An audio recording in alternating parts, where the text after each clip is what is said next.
This was the week where we learned a bunch of new shady things that Supreme Court Justice Clarence Thomas has been involved in.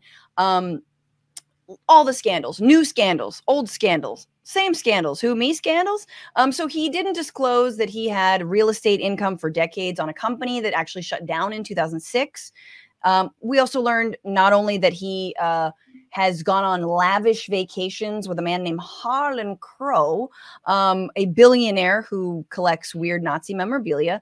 But now we know that Crow paid hundreds of thousands of dollars for his grandnephew to go to a private school. So that feels like a conflict of interest. And then the real kicker to me is that Clarence Thomas's wife, Ginni Thomas, we all know, the Kraken, etc. She accepted money from a billionaire, like judicial activist, basically, named Leonard Leo. And she accepted money via none other than Kellyanne Conway. And it was hundreds of thousands of dollars in order to basically buy him off effectively. So let's look at this reporting from the Washington Post quickly. So judicial activists directed fees to Clarence Thomas's wife, urging no mention of Ginni. In 2012, this is Leonard Leo, instructed the GOP pollster Kellyanne Conway to bill a nonprofit group he advises and use that money to pay Ginni Thomas, the documents show. The same year, the nonprofit Judicial Education Project filed a brief to the Supreme Court in a landmark voting rights case.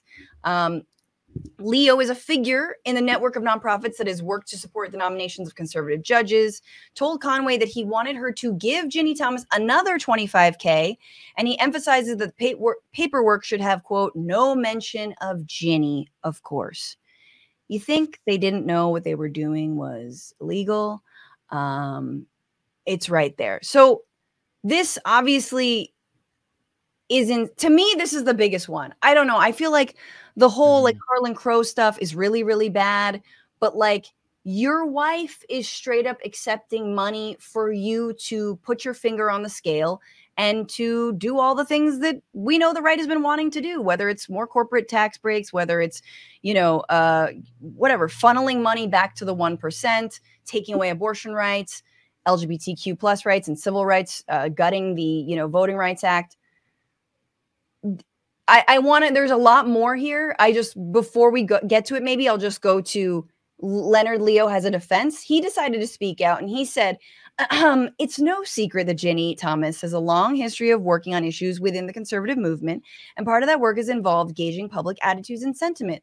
The work she did here did not involve anything connected with either the court's business or other legal issues, which is bullshit. As an advisor to the Judicial Education Project, I have long been a supporter of its opinion research relating to limited government, and the polling company, along with Ginni Thomas's help, has been an invaluable resource for gauging public attitudes. All of these are just shadow shell nonprofits that create shadow shell information to just funnel money to Clarence Thomas and his family. Anyway, they go, look, Rotimi, they're all friends. Yeah. Friends. At this point, I'm waiting. I feel like in the next couple of days, they're going to release an article and be like, Harland Crow and Justice Thomas have a shared bank account. They go on vacations together every week. They pay each other's rent. They take each other shopping. They take each other out for lunches. But I think they may be dating at this point because the way this is going is completely absurd. And this is why people don't trust their own institutions. And Supreme Court justices want to sit and write these decisions and write all these decisions about how do we fix trust. That's whole Roberts thing is like, how do we fix trust in institutions? And it's like, you fix trust in institutions by not doing things like this.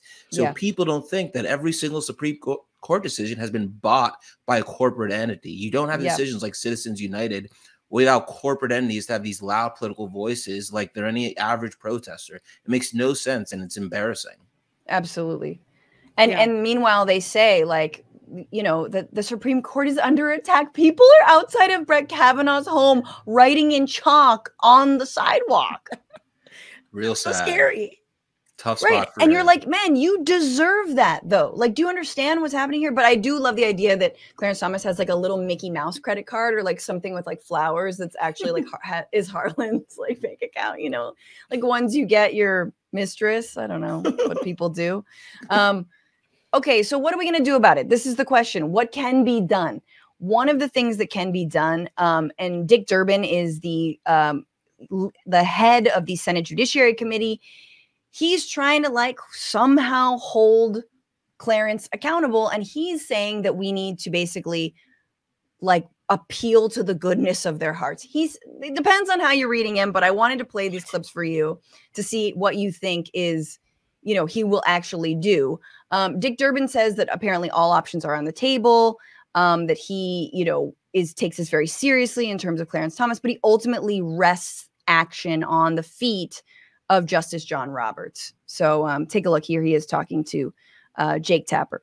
Let's turn to the U.S. Supreme Court, which is an area you've been focused on a lot in the last few weeks. As you know, Justice Clarence Thomas accepted years of free luxury trips from a GOP donor. He sold real estate to him, accepted free rent from him for his mother, allowed him to pay for his grandnephew's private school tuition. Much of this not disclosed at all. We also learned from the Washington Post that Justice Thomas's wife accepted tens of thousands of hidden payments from a conservative judicial activist, Leonard Leo, who's been very instrumental in shaping the court. Some of your fellow Democrats on Capitol Hill say that this seems to go beyond ethical lapses. It rises to the level of corrupt behavior. Is that a word you would use, corrupt?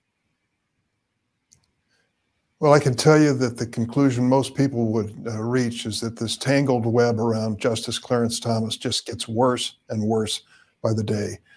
I don't know what's going to come up next. I thought I'd heard it all, but more disclosures about his activities just embarrasses me.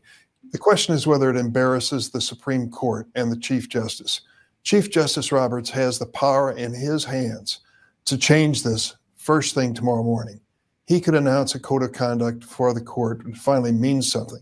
He could announce that the court will be subject to at least the minimal standards that apply to all other federal judges. This is the Roberts Court, and history is going to judge him by the decision he makes on this. Okay, so history can judge him.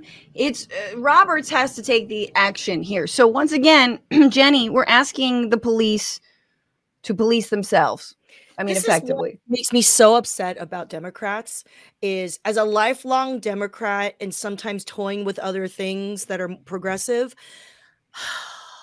Democrats just can't say it. They just can't say it. They always have these mealy-mouthed, politically correct ways of just say corrupt. Yeah.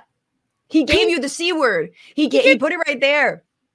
Why are we know for a fact now that these sort of weird norms around political communication are completely eviscerated since Donald Trump has been in office. You can just say it. No one's going to go there and be like, let the record show you said the word corrupt. Did you know there's a legal reason there's a legal meaning of corrupt? How dare you say corrupt? This is what people used to do, right? No, now you can say corrupt. Yeah. Just do it, because that's what it is. It's so, you should go into the fact that these sort of right-wing judicial activists, because they love using the term judicial activism when it comes to left-wing causes, they are actually completely sullied. This is not the sort of former ideal of what the judicial branch was, which is somehow above politics. No, he is in the muck. Clarence and Ginni, by the way, don't confuse Ginni with Jenny.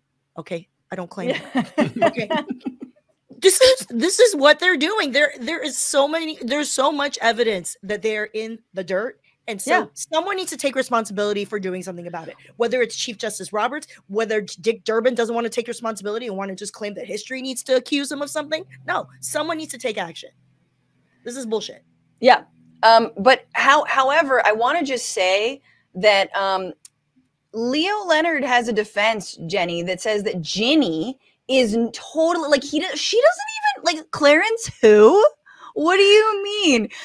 He says, quote, anybody who thinks Justice Thomas is influenced by his work in his work by what others say or do, including his wife, Ginni, is completely ignorant of who this man is and what he stands for. And anybody who thinks Ginni Thomas would seek to influence the Supreme Court's work is completely ignorant of the respect that she has for her husband and the important role that he and his colleagues play in our society. How dare So you? absurd. How dare you It's like- accuse him? It's like they completely forgot that she literally was like trying to get people down to the Capitol on January 6th. Like She paid for she has no buses. respect. Exactly. She has no respect for American Yo. institutions.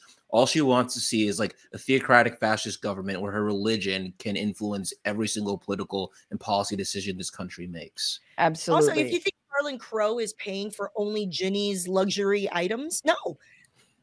Clarence Thomas is enjoying all the things that Harland Crow is paying for both Ginny and him.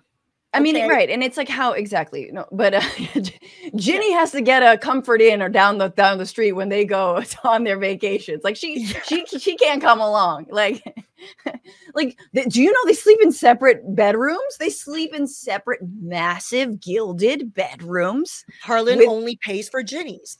Yeah, exactly. No influence.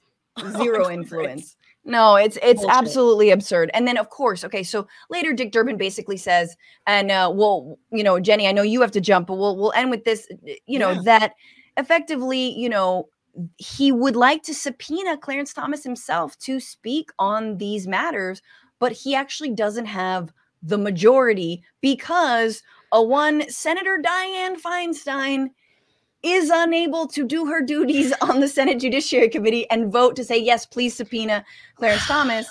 And so here's Jake Tapper's response. And look, Tapper has some moments occasionally he'll like shine and, you know, oops. And it's great. And this was one of them. Give me a half sec to bring it up.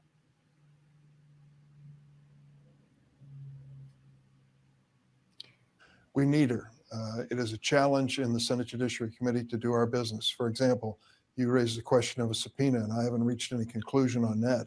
But if we go down that path, we need a majority on the committee. Right now, with her absence, it's a 10-10 committee, and the majority is not there. And a proxy vote doesn't count in this circumstance.